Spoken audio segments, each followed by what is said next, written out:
Урочисто присягаю захищати суверенітет України. He was the first post-Soviet president who voluntarily left the post, didn't try to monopolize the power, and it was such a contrast with Russia and other post-Soviet states. Присягаю народові України. Присягаю на вірність Україні.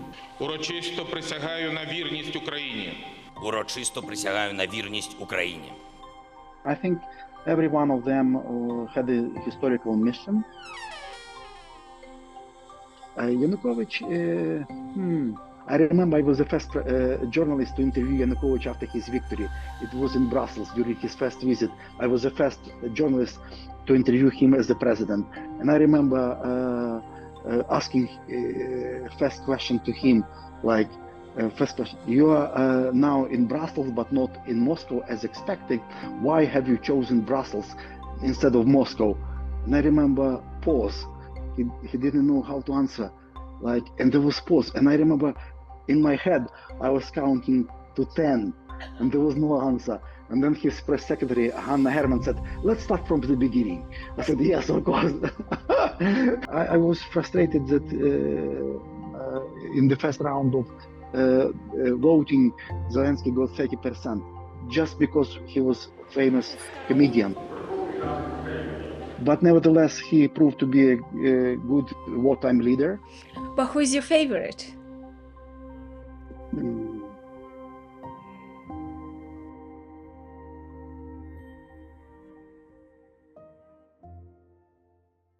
Hello, I'm Jenny Klochko. You're watching my podcast, the platform for guest stories beyond your daily news, unless it's something very, very delicious.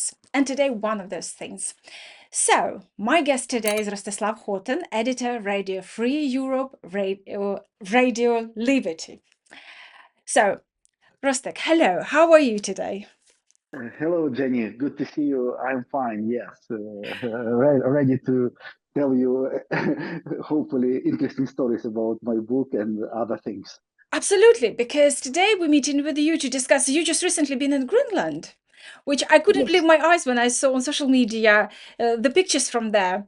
So how's it Greenland? How does people, are they frightened? Is US really coming for them? I think it's a unique place, to be honest, and it has double uniqueness. First of all, it's one of the most remote places on Earth, with possibly one of the harshest climates on Earth. Like in May, there were days when there were -8 and snowstorms in Nuuk, in the capital of Greenland. And it's a very kind of unfriendly, very harsh climate, but picturesque landscapes are amazing. People are very warm because of harsh climate. People are very open to you. They traditionally, for centuries, local Inuits, they see like another man as a friend automatically, because they were surrounded by harsh climate, tough landscape, animals like white bears and so on and so forth.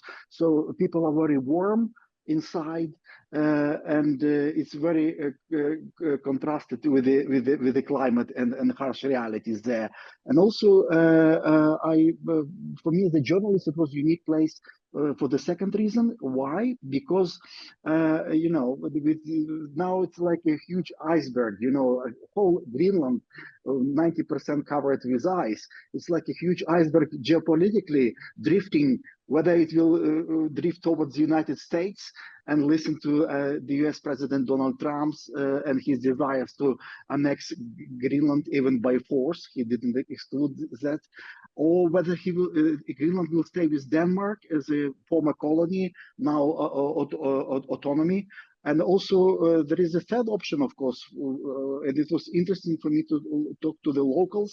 A third option is independence of Greenland. And to be honest, I sensed that this idea is also attractive to the local population. How realistic these American statements from Trump? Is it just for the headlines, or the people on the ground feel the real threat? You know, it's Trump didn't invent anything new. Americans kept an eye on Greenland since the 19th century. They really wanted to annex Greenland since 19th century. After the World War II, President Truman even offered Denmark $100 million in gold to buy Greenland, and some other American leaders also had their sight on Greenland as well.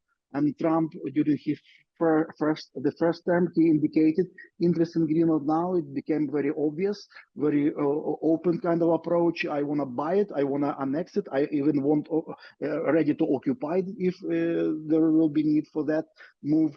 But it's kind of,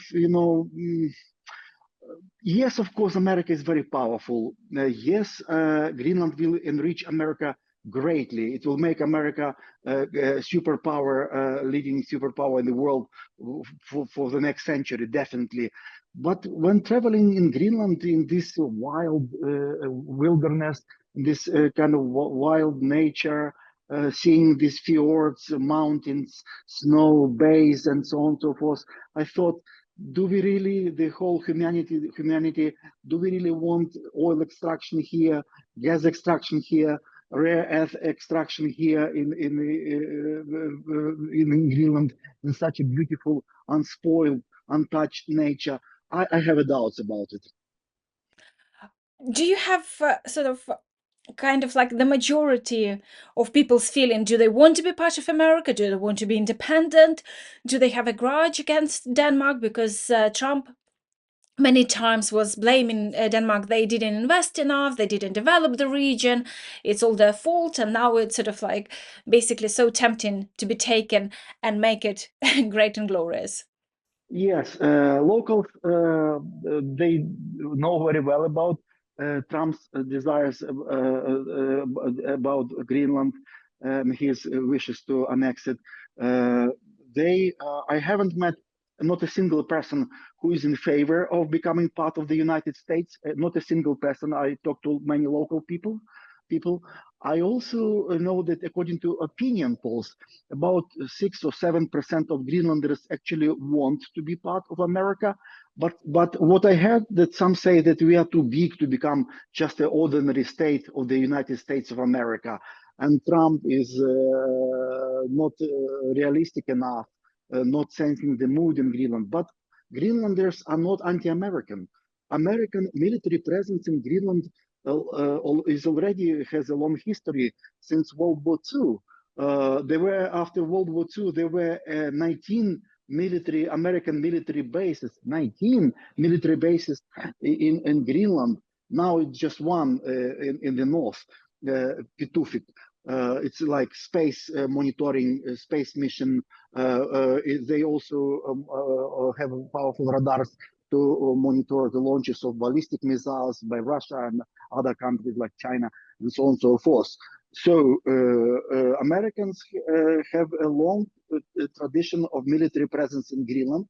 Greenlanders are very pro-American in their kind of, the most popular food among locals is burgers, and you can hear American music in bars and restaurants. So this American military presence had its history and impact on local population. I had from locals like, we are against becoming part of America, but we love American people. They're very nice people and very friendly people. That's what I had from locals, but they don't want to be part of America. But also since 1979, Greenland has autonomy as part of Denmark, but has autonomy, self-rule. And but these ties with Denmark, because if you are there, North America is just nearby, like Canada is there, Inuits in Canada, Inuits in Alaska, they are brothers of Greenlanders, Greenlandic Inuits. But for them, Europe is quite remote. quite far away. Denmark is like former metropolis. It's very remote. Geographically, psychologically, they are more locals feel more North Americans than Europeans. But pro-independence movement and mood is getting up, I think, and also it's interesting to notice that this American push for Greenland also brought Denmark and Greenland together, closer together. Now, if there is a choice to remain part of Denmark or to become part of America, if independence is not realistic yet, Greenlanders would choose to remain part of Denmark. What's people's reaction on the cultural visit from wife of DJ Vance and all the sort of like the speculations on the global scene? Does it actually touch them, or they react somehow, or it's more sort of like for the media, for the headlines and all those things? When U.S. Vice President J.D. Vance visited American military base Pitufik with his wife, there was a protest near the U.S. consulate in Nuuk, in Greenlandic capital.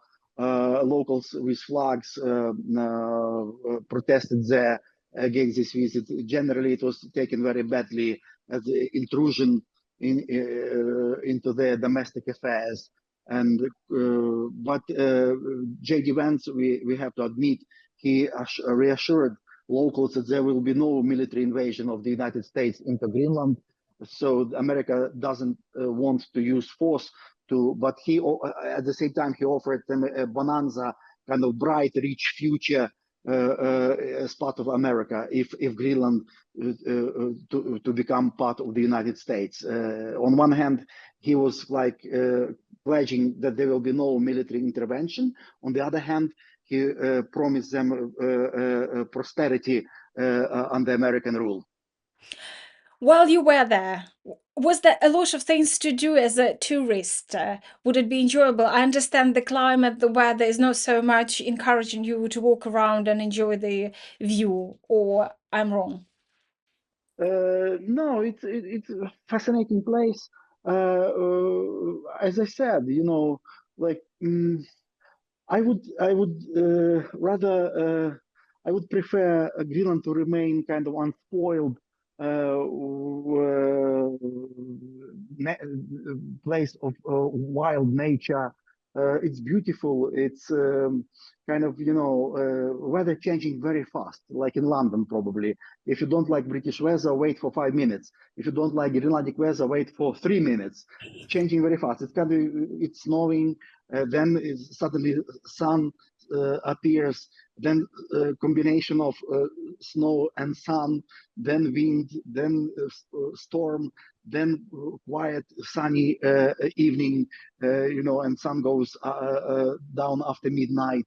It's kind of very unique place. And again, I don't want. I would rather be against Greenland to be kind of exploited with natural resources, like being an industrial place. Now they have only one industry. It's kind of proper industry. It's fishing industry. It's for centuries. It's the main income of the fishing industry, fisheries. But also tourism is booming. A lot of people who love nature and the challenges of harsh climate and the adventures, a lot of people are coming. But still, Greenland is a very isolated place. There are not many flights. It's difficult. It's remote. It's kind of on the edge of the world, I would say. Yes. Did you enjoy being there? Yes, definitely. As a tourist, as a journalist, it was fascinating trip. I would love to come back. There are other options, not just to be in the capital and travel by boat in fjords, but also there are some cruise ships, but it's very expensive, not for ordinary journalists. So not every ordinary journalist would afford a cruise around Greenland. Well, I suspect so, because it's so fun. Rostek, it's very special time for you personally, as a journalist, as a writer, as a media personality. You released your first book, correct? And Yes. it's Ukraine, Freedom, Europe. So I have many questions, but before we jump into it, your intentions to write about things, and as a result, is it actually the same thing, or the idea was one and you ended up writing about something else, sort of? I love writing not just reports or articles or simple analysis. I love writing features like stories which go deeper, wider, by far than average journalistic report. And I once I couldn't get to sleep, and I thought, why don't I? And I thought about my creativity and such a creative kind of mood. I thought about my stories written during this Russian invasion of Ukraine, during this, as we call it, the Great War, Велика Війна. And I thought that there might be interest for wider audience, not just Radio Liberty. And I started then negotiation with a very prestigious Ukrainian publishing house, Old Lion Publishing House, Lviv-based, and they were interested, and I redone this my articles, expanding them, rewriting, giving more background, and and it's a kind of wide-ranging book. You could read things like about unique reports about how Ukraine became independent, for instance, based on my interview, which wasn't published for a long time, with Ukraine's first post-Soviet president, Leonid Kravchuk, how he made four excellent, brilliant geopolitical force chess moves and outplayed Moscow in 1991. Or you could read about Ukrainian people's movement, which brought Ukraine to the independence, or about this great war, the Russian aggression, the swearing, for instance, words, which are so widely used now by wider Ukrainian society. Is it a big problem, especially for young generation, when swearing words like Russian military ship, go and fuck yourself, like this famous phrase. Is it a good thing or bad thing? Or you could explain this. Or, are these words familiar to a part of Ukrainian language, or they were brought into Ukrainian language from Russian language, absorbed by Ukrainian language? Is this Ukrainian or Russian tradition to swear all the time? Or history. I'm fascinated with Ukrainian history, especially Cossack period. And you could read a lot of things from history about Ukrainian hetman Sagaidaczny, or Ukraine's first 1710 or the constitution, for instance. Other things. Culture. I think that Ukraine fights also not about territorial integrity, its territory, or independence. Ukraine also fights against Russia now for its culture, history, language, and there are a lot of stories in my book about those things like culture. I explored, for instance, the friendship between the son of the last Ukrainian Cossack leader, Hetman Razumovsky, his son Andreas Razumovsky, who in Vienna was a very big friend of Beethoven. And Beethoven even devoted four quartets to Razumovsky, and premiered his most famous symphony of all times, the Fifth Symphony. It was world premiere happened in the palace of Razumovsky. This friendship with Ukrainian nobleman.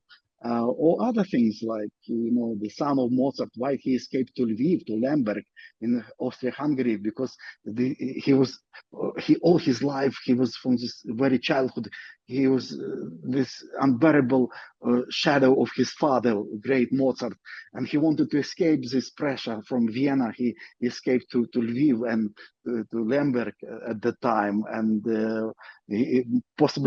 I prove in this book that his personality, Franz Xaver Mozart, is key to understanding that Salieri didn't poison Mozart. Why? And I prove it, and other things like. But also about I also like to see into the future, if I may. There are articles about whether Ukraine will be ready to join the European Union in 2030, or other things like prognostic forecasting stuff. It's a book about past, present, and attempt to look into Ukraine's future, which I think is quite good, is quite bright. I think Ukraine will be a modern, successful state after the war.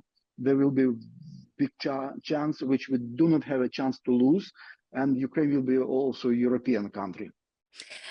Rostislav, you are one of the key or one of the star figures of the foundation of Ukrainian journalism in 1990s, and those people with whom you were starting at the STB Ukrainian channel, they are sort of like legends, you legend on you with your own path, working for different top world media corporations, and it's interesting and it's important how Ukrainian journalism is actually becoming Ukrainian, because there's obviously post-Soviet traditions in the 90s. There's a lot of Russian influence. And as I remember, as a journalist myself, in 2000, when there was the political campaigns, the elections, all the top politicians in Ukraine, they always invited from Russia political advisors. And all this sort of like vote for this so-and-so or the other so-and-so. It was never about Ukrainian identity. There was also speculations and the narratives which were brought from the northern neighbor. Do you think now, after the war, it's going to be different? Do you see this transition and differences with the Ukrainian journalism? Yeah, we were lucky enough to start our journalistic careers, to graduate out of universities when Ukraine became independent in 1991. And we kind of were born as a journalist together with the newly born Ukrainian independent state. And everything was there for the first time, like, everything.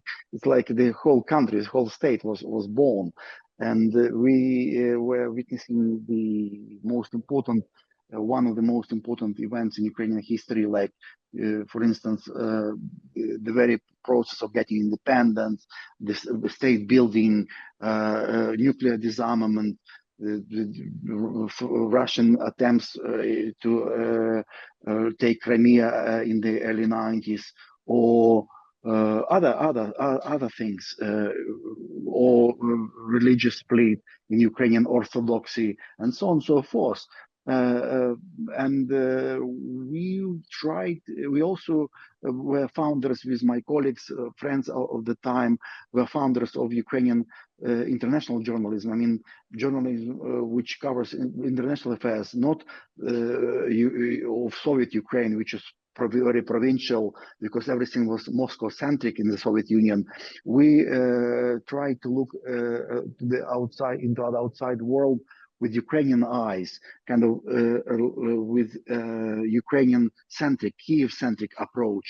We were founders of this international Ukrainian journalism, and we are competitors to Russian journalism, because they still traditionally looked at us as from above, very in a snobbish way. But nevertheless, we were founders of Ukrainian journalism, Ukrainian international journalism, and I think that now Ukrainian journalism, very professional, especially since 2014, when war in the eastern Ukraine happened, and now the big war is taking place. And the Ukrainian frontline journalism is very powerful. Yeah, I think it has a good future. And the only thing I would recommend to younger colleagues to write diaries. I didn't do it myself, and I didn't kind of saved my notes. But by nature, as a journalist, we are kind of witnesses of very historical events which are happening in front of us, and sometimes the historism or the historical importance of these events is not understood immediately, but later in the long run you understand that actually it had historical dimension. It had historical significance. That's why I would strongly recommend younger colleagues to write diaries and to save their journalistic notes. Well, they have social media. I think it might might be easier for them. Yes. That's true. That the nature has changed, but nevertheless, I would still prefer Facebook to Facebook. I mean, face-to-face meeting and handwriting to computer writing, computer typing. You mentioned your interview and obviously your experience with the first Ukrainian president, and I'm sure you have meetings and experiences with others. Who is your favorite Ukrainian president so far, and why? Yeah, interesting question. I think every one of them had a historical mission. Leonid Kravchuk was very successfully bringing Ukraine to independence. He was the founder of Ukrainian state, but then the time outrun him. I mean, that's why I also value his input to Ukrainian history, that he was the first post-Soviet president who voluntarily left the post, didn't try to monopolize the power, and he lost election, democratic election, and it was such a contrast with Russia and other post-Soviet states, except for the Baltics, of course, in the 90s. Leonid Kuchma, he was also in a way, he saved Ukraine in terms of he didn't allow East to separate. He was like a red director, but at the same time, Kuchma also preserved unified Ukraine, despite, and when Putin came to power in Russia and tried to kind of outplayed Kuchma and bring Ukraine into Russian sphere of influence again under Russian umbrella, but Kuchma didn't blink an eye, and despite the scandal in Ukraine, and despite the negative publicity and negative kind of heritage he left in Ukrainian history, I think that history will judge him in a long term differently, when a lot of things will be more clear, how difficult for him was to withstand pressure from the Kremlin and the young Putin at the time. Then Viktor Yushchenko, I also admire him. He was kind of the person who thought to try to build Ukrainian nation, because there is one thing when there is only state, the carcass, the foundation of the state, but there was a post-Soviet population, and Yushchenko did the first attempt to build the Ukrainian nation, which was inclusive for different nationalities, ethnic groups, and so on and so forth, religious groups, and so on and so forth. But nevertheless, he tried to build a political nation of Ukraine, to build a people, Ukrainian nation. He was the first to bring memories about Holodomor which happened, artificial famine made by Stalin in 1932-33, and also Yushchenko was the first to bring issues like importance of Ukrainian culture, language, history, all this stuff, and and actually the Ukrainian economy developed the fastest pace and was in the best shape under Yushchenko because he was a professional banker. Yanukovych, I think he was a kind of unexpected president. I remember I was the first journalist to interview Yanukovych after his victory. It was in Brussels during his first visit. I was the first journalist to interview him as the president. And I remember asking first question to him, like, first question, you are now in Brussels, but not in Moscow as expected. Why have you chosen Brussels instead of Moscow? And I remember pause. He didn't know how to answer, and there was pause. And I remember in my head, I was counting to 10 and there was no answer. And then his press secretary, Hanna Herman, said, let's start from the beginning. I said, yes, of course.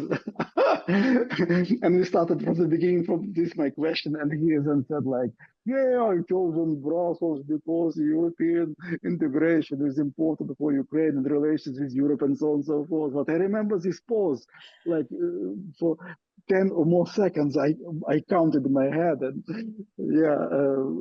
and then he left his presidency in disgrace. He didn't understand that Ukraine couldn't be ruled by autocratic means, and he would be remembered as an autocrat, and with heavenly 100 killed by his police and so on and so forth. Then Petro Poroshenko, of course, had his own mission. The very fact that Poroshenko was successful in getting the Tomos, the document about autokephalic independence of Ukrainian Orthodox Church from the ecumenical patriarch of Bartholomew. And I remember I was in Istanbul at the time, traveling 3 times for this Thomas to cover this process. It was a fascinating historical event. Generally, this notion of armia mova vira, army, language, faith, it's still the whole war of Russia against Ukraine now proves that Poroshenko was right. Actually, army, because you have to have a strong army, and now Russia wants Ukraine not to have a strong army or army at all. Language, now Russia wants to convince Americans that let's mark the measures of occupation by language. Where Russian is spoken, it could belong to Russia. That's what Putin insists on, or when he defends Russian speakers in Ukraine. Or faith, the orthodoxy, the divided orthodoxy, which weakens Ukrainian state and Ukrainian nations. These divisions for decades. We have to overcome that in the future, definitely. And other things that Poroshenko did, like visa-free regime with the European Union, or European integration, or association with the European Union, and so on and so forth. Zelensky, Zelensky in a way like Yanukovych, unexpected president. It's like people, I don't know, people I was frustrated that in the first round of voting, Zelensky got 30%, just because he was a famous comedian and actor. Just 30%, more than 30%. 1/3 of Ukraine voted for him out of nothing, out of the blue. I can understand people who voted for Zelensky in the second round, because there were already debates on the stadium. He visited France, met Macron, he gave some interviews. That's why 73% voted for him in the second round. I couldn't understand that, but I couldn't understand first round when 1/3 of Ukraine voted for as you say, the black cat in a dark room. voted for nobody, for nothing. But nevertheless, he proved to be a good wartime leader. Unexpectedly, he's a brave man. He defends Ukraine. He defends Ukrainian right to exist as a nation, as a country. But we'll see. There are. We don't know how the situation with next election and next presidency will play out because Zelensky is still popular, but there are other people. We'll see. But it's fascinating to look at Ukraine, how it develops, and so many things are happening. Unlike in other countries like Belarus, with Lukashenko, since 1994 for more than 30 years, same president. It's boring. It's just boring. But Ukraine is fascinating. We'll see. We'll see. It's always interesting to look to watch Ukraine, but I hope that after the war it will be a successful country. But who is your favorite?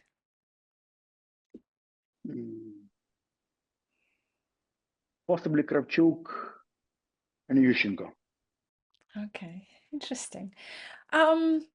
You wrote a book about foundation of journalism and this foundation of the state because it's all happening and you witnessed all of them. When I talk to the Secret Service officers, and in terms of the possibility of war, was it coming, the Russian influence, the counterintelligence, all those things. And one of the officers, he was a high-ranking counterintelligence in Crimea, and he was saying the annexation of Crimea was coming as soon as Ukraine got independence. He said, you can't imagine how the number of FSB and all their dealings in Crimea. So it did fall from the very beginning for them that it was coming. The Ukrainian job was just keep being stronger, being sort of like outsmart them. Did you feel as a journalist and witnessing all those events and all those transformations that is actually was the possibility of annexation was quite big? Yes, in the early 90s, when Sevastopol in Crimea, where Russian Black Sea Fleet is based, which Ukraine tried to divide with Russia. I visited Sevastopol many times, even when it was a closed city. Outsiders couldn't enter city without permission, but I entered many times without permission, avoiding the posts of guards, Russian naval guards there. And I visited Donbass, I visited other parts of Ukraine, Russian-speaking parts of Ukraine. They were different slightly from central Ukraine, but from Kiev, but nevertheless, you had feelings that it was Ukraine. Strange, specific, but Ukraine. In Sevastopol, you hadn't this feeling that it was Ukraine at the time, And interestingly enough, that in my book, I wrote an article about whether after Ukraine will take Crimea back from Russia. I think it definitely will happen, but we don't know yet when. But if Ukraine will take back Crimea, whether Ukraine will allow Russian Black Sea Fleet to be based in Sevastopol. Telling the story about the Russian Black Sea Fleet because all problems started with this fleet in Sevastopol, in Crimea, in wider Ukraine. The whole annexation of Crimea was made possible because of Russian Black Sea Fleet and its special services units there, the Spetsnaz of Black Sea Fleet, the special forces, the military intelligence. They didn't do their job just for purely naval job for the fleet. They made interference into local political life. They sponsored pro-Russian political forces. A lot of separatist Crimean politicians and parties and so-called self-defense were on payroll of the military intelligence of the Russian Black Sea Fleet in Crimea. So everything, it was like the very source of the trouble for Ukraine, for Crimea, for Sevastopol, because of presence of the Russian Black Sea Fleet. And I remember when Kravchuk tried to divide the Black Sea Fleet with Russian President Boris Yeltsin in the 90s, and it was so difficult. Ukraine was very close at one stage to take the whole Black Sea Fleet, but then the very ambitious commander of the Russian Black Sea Fleet, Admiral Igor Kasatonov, wanted to become Ukraine's defense minister, but Kiev wasn't ready to grant him this position. So he had grudges against Kiev and stayed firm in defending Russian ownership of the Black Sea Fleet. So it was Crimea was a very special region of Ukraine, but Sevastopol was out of the whole fold. I mean, Sevastopol was the only place in Ukraine where you wonder whether you are in Russia or in Ukraine. I didn't have this feeling in Donetsk, Lugansk, or Mykolaiv, or Kherson, or Odessa, or other cities and regions. Only in Sevastopol. Well, you're saying about the Black Sea Fleet, look what Commander 13 and his team successfully doing. I think by the end of the war, there's nothing left of a Black Sea Fleet. They take down all the, the warships, the helicopters, the fighter jets. So I think the next step is the submarine, to destroy the Russian submarine in the Black Sea Fleet. And I think the date of returning Crimea home would be sooner. Again, about the journalism back then and the journalism which is coming, I'm sure you noticed yourself that how many was the sort of callings or statements from Russian side about the elections in Ukraine. Of course, there is no time, it's not a good time for the elections. But do you think as soon as the elections gonna start happening in preparation, Russia will try to inject own narratives, own candidates, and try to influence as they always did? I think that Ukrainians already have a kind of job, political job, or blood boost already against any Russian, clearly or open Russian narratives. I mean, the war has changed Ukrainian perception of Ukrainians of Russia. It will last not for years, but decades, maybe centuries. We don't know. But Ukrainians have now different view of Russia. It's first thing. I also don't think that Russia will be able to bring pro-Russian politician to lead Ukraine. It's unacceptable. People will not tolerate that. Second thing is that these pro-Russian politicians are either in Moscow already, or immigrated, or killed, and so on and so forth. So Russia will not be able to bring pro-Russian president or politician to power in Ukraine. There might be some pro-Russian political parties, but not openly. Even the very notion of pro-Russianness is unacceptable in modern day Ukraine amid this Russian aggression against Ukraine. I also don't think that elections will destabilize Ukraine internally, especially after ceasefire. After ceasefire, I think Ukraine could hold the election, especially to give a new leader a more powerful, renewed mandate to negotiate a peace deal, peace treaty, not just ceasefire, but peace treaty. And I think that also we shouldn't forget that Ukraine already held the election in a time of war. The war in the Donbass started in 2014, and Ukraine held election, presidential election in 2014, parliamentary election in 2014, after annexation of Crimea, and when a hybrid war in the Donbass started against Ukraine by Russia and Russian proxies there. Secondly, in 2019, there was already a presidential election, democratically and produce democratic results, and also parliamentary election later in that year. So Ukraine already had at least 4 elections, 2 presidential election and 2 parliamentary election in a time of war. Of course, it wasn't a full-scale open invasion like now we see in Ukraine, but nevertheless, there was already difficult time, and the problem was that not many people noticed at the time that there was a war in the Donbass. Ukraine has gone, but that's for them to realize that. And my last question.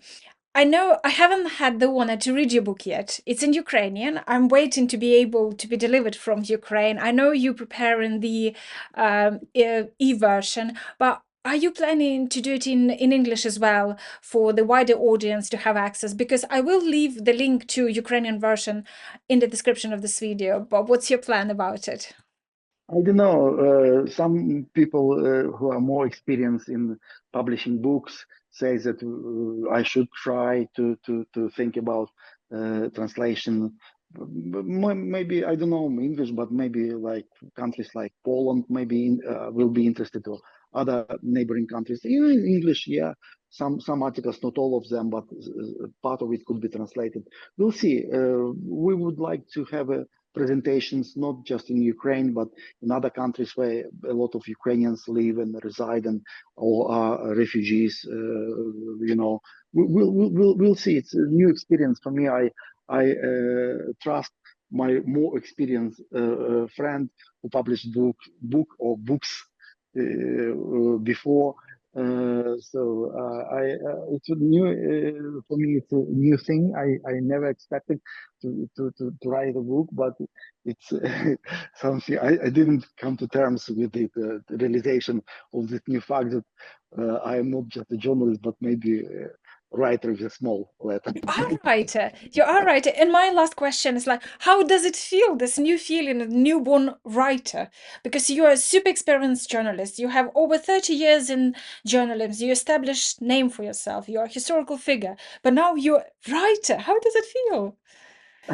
It's interesting because I remember one philosopher wrote about journalists that they are writers. Journalists are people with ambition of writers who couldn't realize themselves. I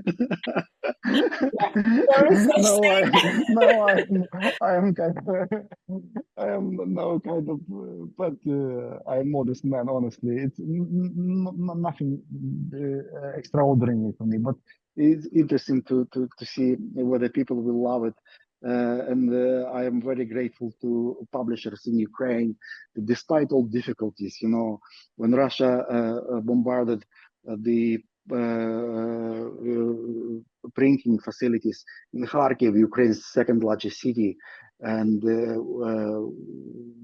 that's why hence this delay in the publication of my book, because there were facilities were damaged by Russian missile strike in Kharkiv. So that's why it was delayed. But nevertheless, the online publishing house, printing house, published this book, and we were strong enough to wait and to be patient enough to see this book coming. Rostislav, thank you very, very much. Good luck with everything you do. And I'm looking forward to read this book. And I hope there are going to be many more books to come, because I know, and you very good at your features. I mean, I was a sort of as part of your team, and I know how great you as a manager. But I also love your features because, you know, you love endless love to history. And sometimes I just, when I see you have another article, I just don't read it during the day because I can easily forget about everything else. So I keep it for evening. So nothing needs to be done. So I can fully dive and think and go with you in this storytelling. Thank you, Jenny. Thank you.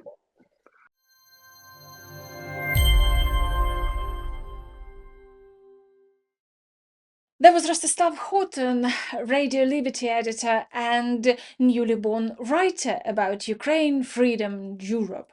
I know some of you speak Ukrainian, some of you started learning it. I'll leave the link below for this book in the description, and you might enjoy it. I'm sure you will enjoy it if you're able to read. And let's hope the English version's coming soon.